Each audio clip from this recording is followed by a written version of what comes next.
descargando lo que es las plantas, árboles que en su momento nos están donando lo que es la Asociación Maíz de Vida, el proyecto Camino Verde. Pues muy agradecidos con la asociación por la donación de 12,000 plantas que nos están dando ahorita, que son árboles ornamentales, frutales, y muchas gracias.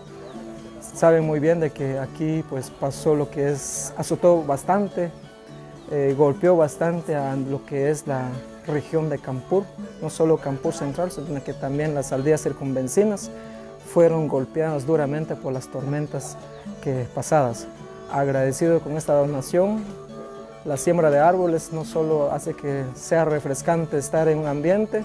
sino que también nos protege de los rayos del sol que son fuertes, asimismo de los vientos fuertes. Sembrar árbol pues, es plantar una vida, así que muchas gracias por la donación. Aquí están los vecinos que van a ser beneficiados también, y hay otros que están todavía esperando para turnearnos con la descarga de estos árboles.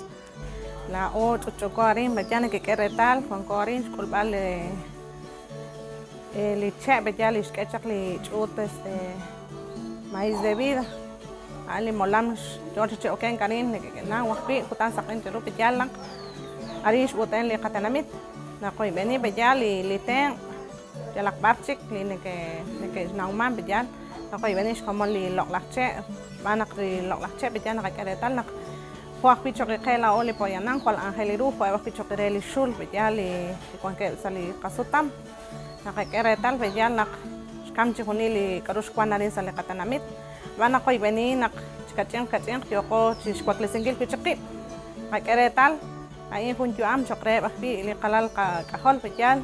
y chalque rechicu pechal que tal na vale baji le cacomón y con que yo que chiten ang scup sinki le lok la chain na manjo si cheru na tueten ani bayak ut kaki dana rabal bayak li check am bayak cheru banak angeliru rawingkil tishunit dik akreru chokre akila kalal kakahol na likaro na auman likaro din naka paano sa shmen liruti chokre akila kalal kakahol hula kabehot na manjushi charula es na toeteng abayak likin li rabalik likok cheut kakian likwati.